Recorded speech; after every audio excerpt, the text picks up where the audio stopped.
Welcome back. स्वागत है आप सभी का हेलो शिक्षा के यूट्यूब चैनल में। आज बात करेंगे मोस्ट वीवीआई हिंदी के ऑब्जेक्टिव के बारे में। कल जो है आपको 100 क्वेश्चन कराए थे, आज भी आपको जो है 100 क्वेश्चन कराएंगे। इन दोनों को 200 क्वेश्चन को अगर आप अच्छे से कर देंगे तो आपको जो है ये 50 प्रश्न हल करने में कोई परेशानी नहीं होगी। आप जो है आसानी से 50 प्रश्न सॉल्व कर सकते हैं, क्योंकि आपको 100 में से 50 ही सॉल्व करना है। चलते हैं आज के पहले प्रश्न की तरफ। आज का पहला प्रश्न है, राह कभी भटक गया। राह कभी भटक गया, तो इसका आंसर क्या होगा? सिंह का बच्चा कौन भटक गया था? भेड़ का बच्चा, या फिर बकरी का बच्चा, या हिरन का बच्चा? तो इसका आंसर होगा ऑप्शन डी, हिरन का बच्चा भटक गया था। ऑप्शन डी जो है यहाँ बिल्कुल राइट है। चलते हैं अगले प्रश्न में। अगला प्रश्न है आपके स्क्रीन पर, कवि हिरन के बच्चे को क्या आश्वासन देता है कि तुम्हारा घर मिल जाएगा, तुम्हारी माँ मिल जाएगी, तुम्हारा पहाड़ मिल जाएगा, तुम्हारा दोस्त मिल जाएगा? क्या आंसर होगा इसमें? कवि हिरन को क्या दिलासा देता है कि तुम्हारी माँ मिल जाएगी, क्योंकि हिरन का बच्चा रो रहा था। ऑप्शन बी जो है यहाँ बिल्कुल राइट है। चलते हैं अगले प्रश्न की तरफ। पूरे 100 क्वेश्चन कराने वाले हैं आपको। बस चैनल के साथ आप बने रहें, पूरा वीडियो देखें, वीडियो को स्किप बिल्कुल भी ना करें। आपके लिए बहुत ही फ़ायदेमंद है, बहुत ही लाभदायक है ये वीडियो। एक अगर आप इससे पहले वाला पार्ट को नहीं देखें हैं हिंदी का, तो उसको ज़रूर देखें, उसके बाद फिर इसको देखें। दोनों वीडियो को ज़रूर देखें। तो आज का तीसरा प्रश्न है 103 नंबर का, राह भटके हिरन के बच्चे। हिरन के बच्चे कविता के रचयिता कौन है? इस कविता को लिखने वाले कौन है? तो इसका आंसर होगा ऑप्शन सी, डॉक्टर वियतनाम है। ऑप्शन सी जो है यहाँ बिल्कुल राइट है। चलते हैं अगले प्रश्न की तरफ। 104 नंबर प्रश्न है आपके स्क्रीन पर, संजू को डायरी लिखने की प्रेरणा किस महापुरुष से मिली? राजेंद्र प्रसाद से मिली, बापू से मिली, नेहरू से मिली, सरदार वल्लभ भाई पटेल से मिली? तो संजू को जो डायरी लिखने की प्रेरणा मिली थी वो बापू से मिली थी। ऑप्शन बी यहाँ बिल्कुल राइट, 104 का बी होगा। चलते हैं अगले प्रश्न की तरफ। अगला प्रश्न है 105 नंबर प्रश्न आपके स्क्रीन पर, कि 8वीं कक्षा में पढ़ती है कौन पढ़ती है 8वीं कक्षा में? अंजू पढ़ती है, मंजू पढ़ती है, संजू पढ़ती है, इनमें से कोई नहीं। तो 8वीं कक्षा में कौन पढ़ती थी? संजू पढ़ती थी। ऑप्शन सी जो है यहाँ बिल्कुल राइट है। 106 नंबर प्रश्न आपके स्क्रीन पर है, संजू पिकनिक मनाने गई थी, किस तारीख को गई थी? ये तारीख आपको अगर आप पढ़ाए हैं तो आपको याद होगा। 4 जनवरी 1797, 3 जनवरी 1797, 5 जनवरी 1797, 8 जनवरी 1797। तो आंसर बताइए इसका। 3 जनवरी को गई थी पिकनिक मनाने के लिए। ऑप्शन बी जो है यहाँ बिल्कुल राइट है। चलते हैं अगले प्रश्न की तरफ। 107 सातवां प्रश्न है आज का, किताबें पढ़ने का शौक किसको था?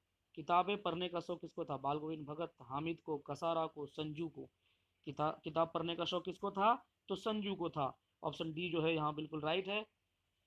अगला प्रश्न, मंजू को किस सहेली की शादी बचपन में कर दी गई थी? मंजू की जो है कौन सी सहेली थी जिसकी शादी बचपन में कर दी गई थी?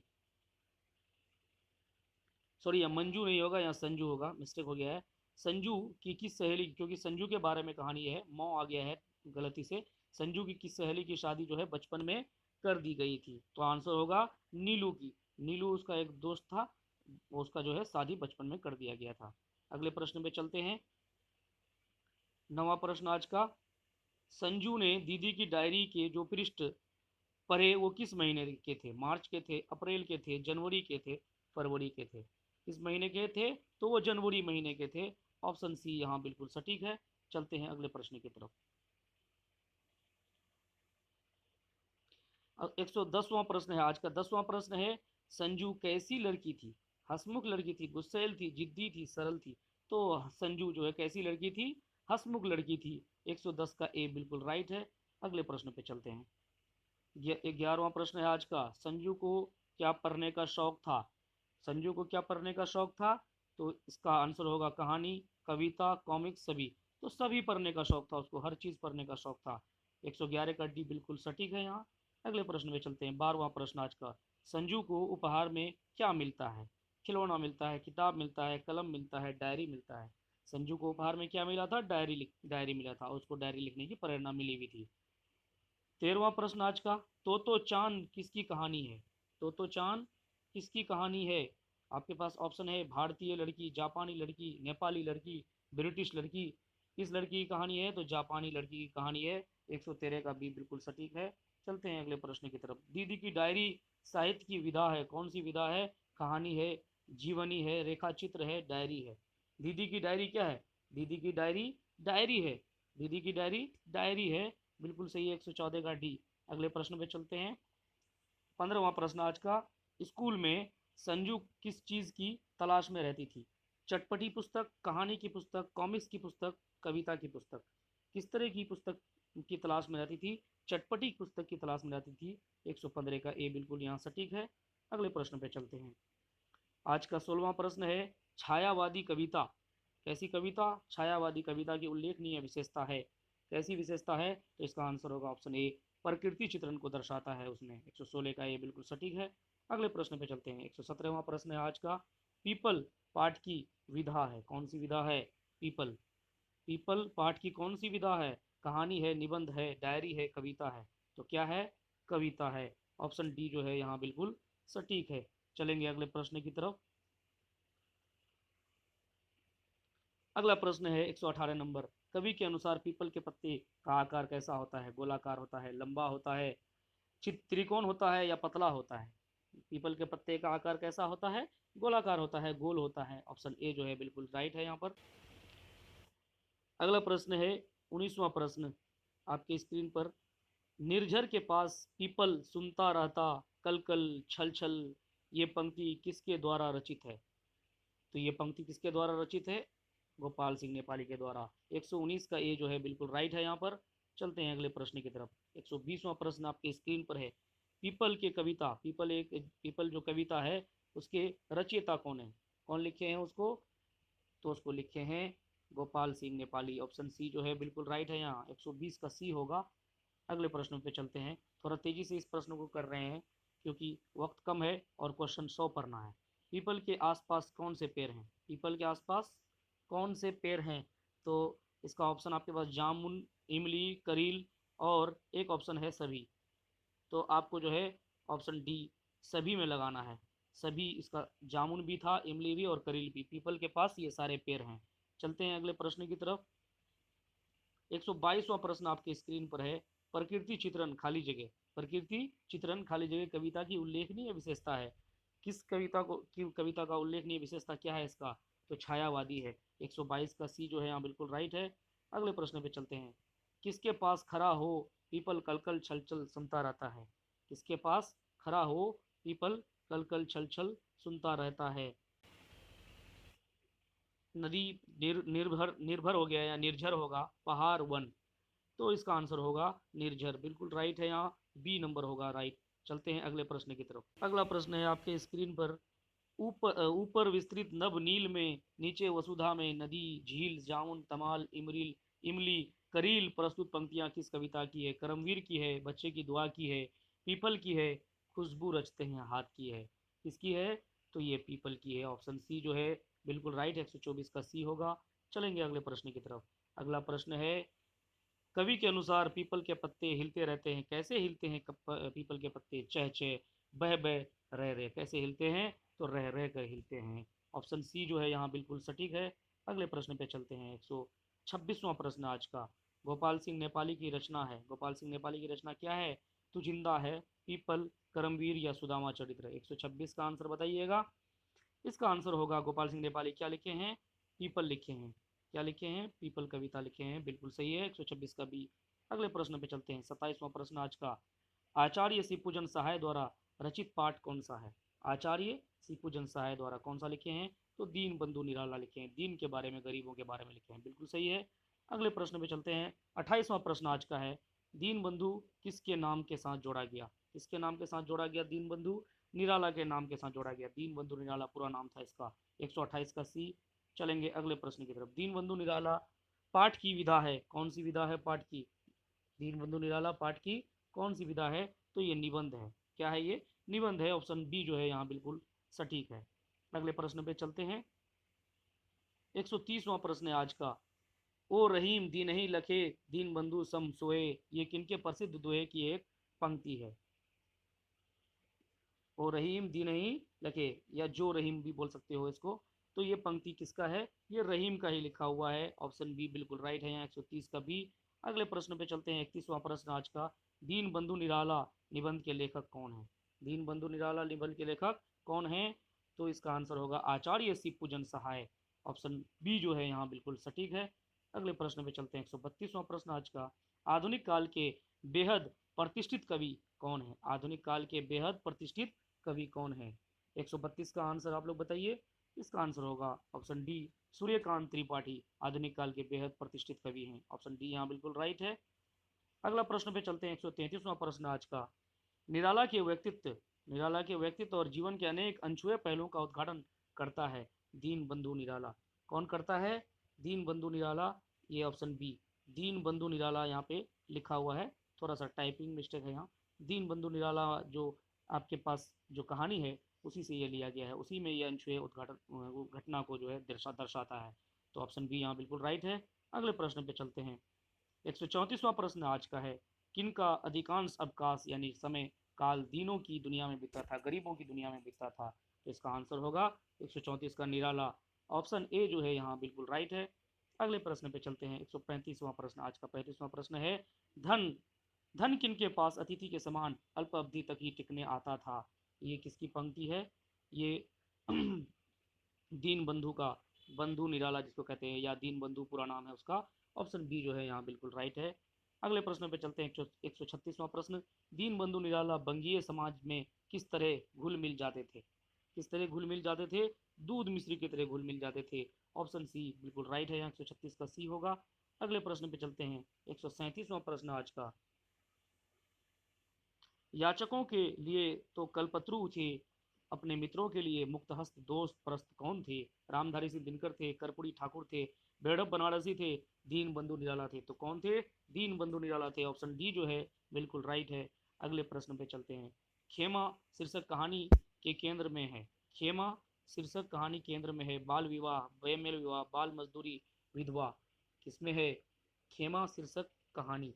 तो ये बाल मजदूरी पर है, क्योंकि ये छोटे बच्चे को जो है होटल में काम करने के लिए लगाया जाता है, और इसी इसी के आधार पर इसको हम कह सकते हैं कि यह बाल मजदूरी केंद्र को रख करके, ध्यान में रख करके ये बात कहा गया है। अगले प्रश्न पे चलते हैं। 139वां प्रश्न, किस कारण खेमा की पिटाई की गई थी? खेमा का जो पिटाई हुआ वो किस कारण हुआ था? बर्तन न साफ होने पर। क्या साफ ना होने पर? बर्तन साफ ना होने पर खेमा की पिटाई हुआ। अगले प्रश्न पे चलते हैं। 140वां प्रश्न, खेमा के पिता ने भरण पोषण के दायित्व से मुक्त होने के लिए बेटा को बेच दिया, बेटा को बेच दिया। कितने बेटे को बेच दिया?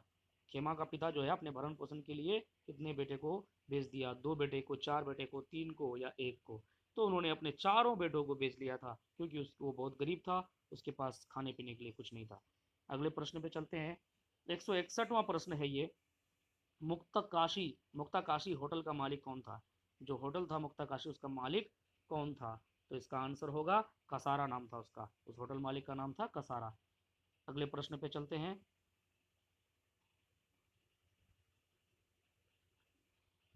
142वां प्रश्न है आपके स्क्रीन पर, खेमा कितने वर्ष का था? खेमा कितने वर्ष का था? तो 8-9 वर्ष का था। बिल्कुल सही, ऑप्शन डी यहाँ पे। अगले प्रश्न पे चलते हैं। 43वां प्रश्न आज का, खेमा मालिक कसारा से किस चीज का मांग करता था? चप्पल का मांग करता था, क्योंकि बेचारे का पैर जो है तप जाता था, जल जाता था खाली पैर चल चल करके। ऑप्शन डी यहाँ बिल्कुल राइट है। 44वां प्रश्न है आज का, बाल मजदूरी की नृशंसता को उभारने वाली कौन सी कहानी है? बाल मजदूरी की जो नृशंसता है वो कौन सी कहानी है? तो आपने पढ़ा होगा, खेमा कहानी है, क्योंकि उसमें एक छोटा बच्चा को काम पे लगा दिया जाता है। अगला प्रश्न है 145वां प्रश्न आज का, कौन सी कहानी हमें बाल श्रमिकों के प्रति संवेदनशील बनाती है? कौन सी कहानी है? वो है कहानी खेमा, क्योंकि छोटे बच्चे को जो काम पे लगाता है उस खेमे पे, खेमा कहानी का ही आधार है वो। अगले प्रश्न पे चलते हैं। 147वां प्रश्न आज का 47वां प्रश्न है, खेमा के बारे में क्या गलत है? वो लगभग 10-11 वर्ष का था, उसका रंग गेहुआ था, वो कद लगभग 3.5 फुट का था, खाकी निक्कर के साथ पैबंद कमीज पहना था। ये बिल्कुल सही है ये तीनों। वो 10-11 वर्ष का था, नहीं गलत है, वो 8-9 वर्ष का था। चलेंगे अगले प्रश्न की तरफ। अगला प्रश्न है 48वां प्रश्न, खुशबू रचते हैं हाथ जो है पाठ की विधा है, कौन सी विधा है? खुशबू रचते हैं हाथ। 148 का आंसर बताइए। तो ये एक कविता है, कैसी क्या है ये कविता 148 का ये बिल्कुल राइट है। अगले प्रश्न पे चलेंगे। 149वां, अगरबत्ती बनाने वाले लोगों पर लिखी गई कौन सी कविता है? खुशबू रचते हैं हाथ, क्योंकि अगरबत्ती जो लोग बनाते हैं वो एक प्रकार से खुशबू देते हैं लोगों को।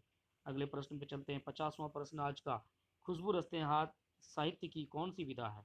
कहानी है, नाटक है, कविता है या क्या है? तो वो कविता है। ऑप्शन सी बिल्कुल राइट है। अगला प्रश्न है 151 यानी आज का 51वां प्रश्न है। अरुण कमल द्वारा अरुण कमल द्वारा रचित कविता कौन सा है? तो इसका ऑप्शन है तू जिंदा है, बच्चे की दुआ, पीपल, खुशबू रचते हैं हाथ। अरुण कमल द्वारा कौन सा कविता रचित है? तो इसका आंसर होगा खुशबू रचते हैं हाथ। ऑप्शन डी जो है यहाँ बिल्कुल राइट होगा। चलेंगे अगले प्रश्न की तरफ। 52वां प्रश्न है आज का 52 नंबर। गंदे मोहल्ले के गरीब मजदूर कौन कौन मशहूर अगरबत्तियां बनाते थे? केवड़ा, गुलाब, खस और रात रानी या सभी? तो क्या बनाते थे? सभी बनाते थे। ऑप्शन डी जो है बिल्कुल राइट है यहाँ पर। चलेंगे नेक्स्ट प्रश्न के ऊपर। अगला प्रश्न है खुशबू रचते हैं खुशबू रचते हैं हाथ कविता के रचयिता कौन है? कौन लिख रहे हैं उस कविता को? तो इसका आंसर होगा अरुण कमल। ऑप्शन बी जो है बिल्कुल राइट है, 153 का बी। चलेंगे नेक्स्ट प्रश्न की तरफ। नेक्स्ट प्रश्न है यही इस गली में बनती है मुल्क की मशहूर अगरबत्तियां, प्रस्तुत पंक्ति किसका है? यही बनती इस गली में बनती है मुल्क की मशहूर अगरबत्तियां, ये पंक्ति किसका है? तो इसका आंसर होगा ऑप्शन सी। ऑप्शन सी बिल्कुल सटीक है यहाँ पर। 154 का सी, खुशबू रचते हैं हाथ। अगले प्रश्न पे चलते हैं। 155वां प्रश्न आज का। दर्दमंद और वंचितों की हिफाजत का संकल्प निहित है किसमें? गरीब कबीर के पद में, पीपल में या बच्चे की दुआ में? तो इसका आंसर होगा बच्चे की दुआ। लब पे आती है दुआ बन के तमन्ना मेरी, उस कविता में ये बात कही गई है। अगले प्रश्न पे चलते हैं। नेक का अर्थ क्या होता है? 156 नंबर का। नेक का अर्थ होता है अच्छा होता है। नेक का अर्थ अच्छा होता है, भला होता है। 156 का ये बिल्कुल राइट है। अगले प्रश्न पे चलते हैं। 157वां प्रश्न आज है बच्चे की दुआ क्या है? बच्चे की दुआ एक क्या है? तो बच्चे की दुआ एक प्रार्थना है, लोकगीत है, भक्ति गीत है, सामूहिक गीत है। तो बच्चे की दुआ एक क्या है? प्रार्थना है। ऑप्शन ए जो है बिल्कुल यहाँ राइट है। बच्चे की दुआ एक प्रार्थना है। अगले प्रश्न पे चलते हैं। 158वां प्रश्न है आज का। इस कविता के रचयिता कौन है? कबीर, बिहारी? कविता के रचयिता कौन है? कबीर, बिहारी, शंकर शैलेंद्र, मोहम्मद इकबाल? कौन सी कविता? तो बच्चे की दुआ। यहाँ टाइपिंग में मिस्टेक है, थोड़ा सा ध्यान दीजिएगा। बच्चे की दुआ की कविता, बच्चे की दुआ जो कविता है उस कविता के रचयिता कौन है? तो उस कविता के रचयिता है मोहम्मद इकबाल। अगले प्रश्न पे चलते हैं। 59वां प्रश्न है आज का कि मेरे अल्लाह बुराई से बचाना मुझको, नेक जो राह हो उस राह पे रिक्त स्थान में क्या होगा? उस राह पे मुझे, ऑप्शन में क्या है? चलाना, बताना, दिखाना। तो उस राह पे चलाना मुझको। ऑप्शन ए जो है बिल्कुल यहाँ पे राइट है। अगले प्रश्न पे चलेंगे। 60वां प्रश्न है आज का। खुद को बुराई से बचाकर नेक राह पर चलने की दुआ किस कविता में मांगी गई? किस कविता में मांगी गई? बहुत ही आसान है, बच्चे की दुआ की कविता में ये बात मांगी गई है। अगले प्रश्न पे चलते हैं। 61वां प्रश्न आज का। बच्चे की दुआ कविता में कवि किन चीजों की चाह रख रहा है? दुनिया के अंधेरे को मिटा सके, हमारे दम से वतन की सुंदरता बढ़े, दर्दमंद और वंचितों की हिफाजत हो सके, उपयुक्त सभी? तो इसका आंसर होगा उपयुक्त सभी। 61 का डी जो है बिल्कुल राइट है। अगले प्रश्न पे चलते हैं। अगला प्रश्न है आज का 162 नंबर। हो मेरे दम से यूं ही मेरे वतन की जीनत, जिस तरह फूल से होती है चमन की जीनत। चमन की जीनत। उपयुक्त दोहा में जीनत का अर्थ क्या है? किसका अर्थ? जीनत का अर्थ। तो उपयुक्त दोहा में जीनत का अर्थ क्या है? शिक्षा है, शोभा है, फुलवारी है, भलाई है। क्या है जीनत का अर्थ? शोभा। जीनत का अर्थ शोभा है यानी खूबसूरती है। अगले प्रश्न पे चलते हैं। 163 नंबर प्रश्न आपकी स्क्रीन पर है। मेरे अल्लाह बुराई से बचाना मुझको, नेक जो राह उस राह पे चलाना मुझको। किसकी कविता है ये? किसकी कविता है ये? आपके पास ऑप्शन ए बच्चे की दुआ है ये। कौन सी कविता है? करमवीर है, सुदामा चरित्र है, खुशबू रचते हैं हाथ है? तो इसका आंसर होगा बच्चे की दुआ। क्या आंसर होगा इसका? बच्चे की दुआ। ऑप्शन ए जो है यहाँ बिल्कुल राइट है। ऑप्शन ए बिल्कुल राइट है। अगले प्रश्न पे चलते हैं। 164 नंबर प्रश्न। मैं स्त्री वध नहीं करूंगा, ये पंक्ति किसने कही? मैं स्त्री वध नहीं करूंगा, ये जो है किसने कही? तो ये अशोक ने कहा था ये बात। ऑप्शन डी जो है बिल्कुल यहाँ पे राइट है। अगले प्रश्न पे चलते हैं। 167 नंबर प्रश्न आपके स्क्रीन पर है। कलिंग संबंधित है किससे? रानी लक्ष्मीबाई से, पद्मा से, अशोक से? इनमें से कोई नहीं। कलिंग संबंधित है? किससे संबंधित है कलिंग? तो इसका आंसर होगा ऑप्शन बी, पद्मा से संबंधित है। ऑप्शन बी जो है बिल्कुल राइट है यहाँ पर। अगले प्रश्न पे चलते हैं। 168 नंबर प्रश्न आपके स्क्रीन पर है। 4 साल चला कलिंग का युद्ध, सॉरी 4 साल चला, यहीं तक था प्रश्न। ये आपका ऑप्शन ए वाला यहाँ आ गया है। कलिंग का युद्ध चला था, बक्सर का युद्ध चला था, प्लासी का चला था, इनमें से कोई नहीं। तो 4 साल जो युद्ध चला था वो किसका चला था? कलिंग का युद्ध चला था। ये ऑप्शन ए ऊपर चले गया है। 168 का ए आंसर होगा। अगले प्रश्न पे चलते हैं। 169 नंबर। सैनिक को तलवार सैनिक को तलवार फेंकने का आदेश किसने दिया?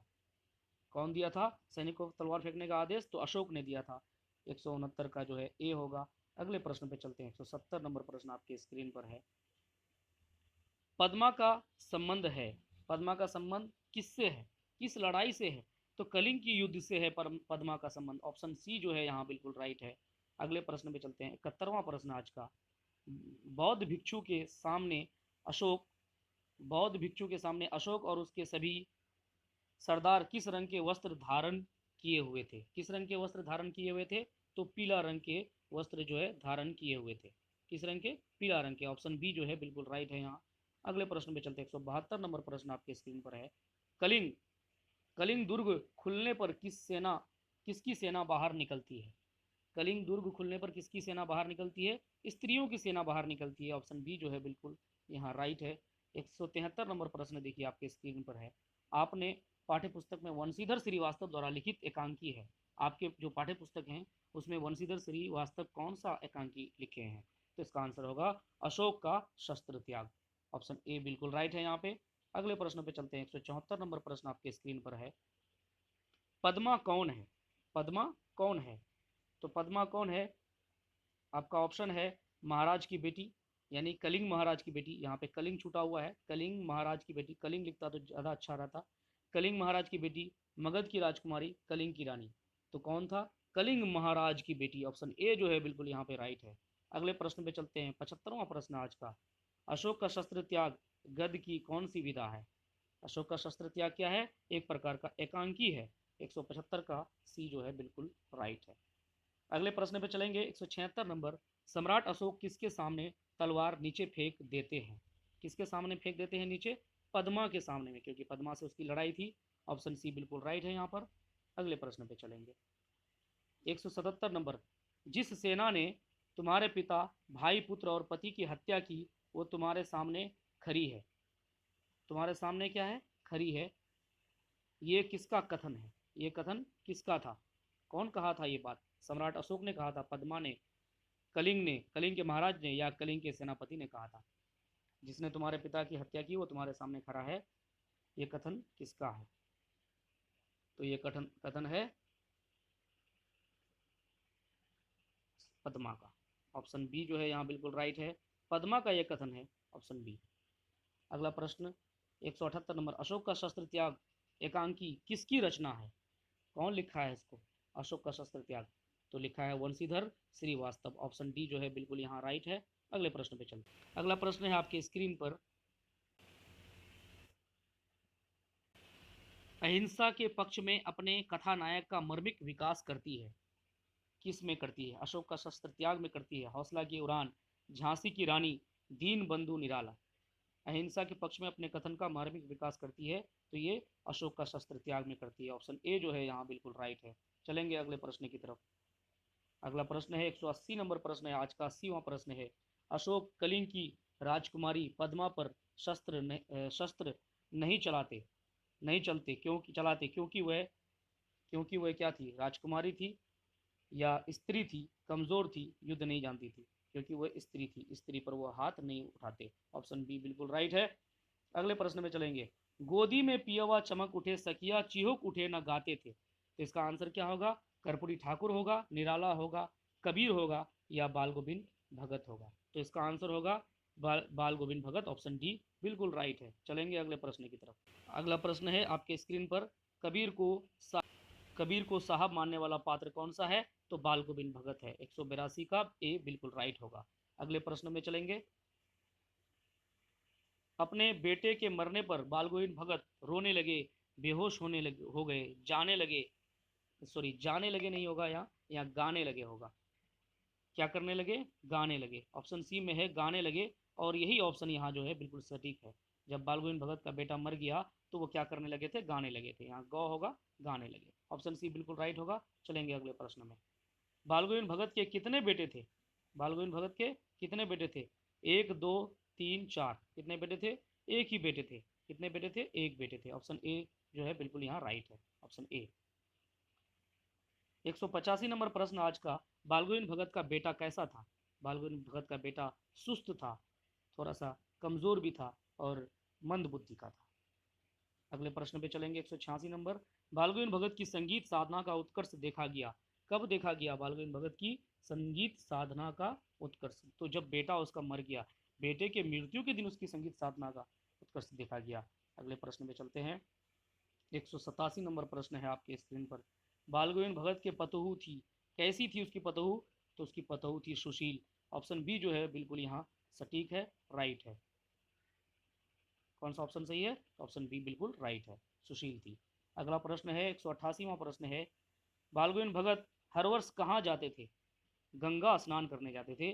गंगा स्नान करने जाते थे। ऑप्शन बी जो है बिल्कुल यहाँ राइट है। अगले प्रश्न पे जाएंगे। बालगोविंद भगत की उम्र क्या थी? कितनी उम्र थी बालगोविंद भगत की? 60 से ऊपर वर्ष के थे। 60 से ऊपर थे बालगोविंद भगत। अगला प्रश्न है। बाल गोविंद भगत क्या थे? साधु थे, गृहस्थ थे, भगत थे, कलाकार थे? तो बाल गोविंद भगत क्या थे? गृहस्थ थे एक प्रकार का। ऑप्शन बी जो है बिल्कुल राइट है। चलेंगे अगले प्रश्न की तरफ। 191 नंबर प्रश्न है। बाल गोविंद भगत किनके गीतों को गाते थे? बाल गोविंद भगत किनके गीतों को गाते थे? तो कबीर के गीतों को गाते थे, अर्थात साहब मानते थे कबीर को वो। अगला प्रश्न है 192 नंबर प्रश्न है। बाल गोविंद भगत ने अपने बेटे को आग किससे दिलाई? किससे दिलाई थी आग? अपने बेटे को, जब उसका बेटा मर गया तो पतहू से आग दिलाया था। किससे आग दिलाया था? पतहू से। यहाँ पे टाइपिंग मिस्टेक है, पतहू होगा, पतहू।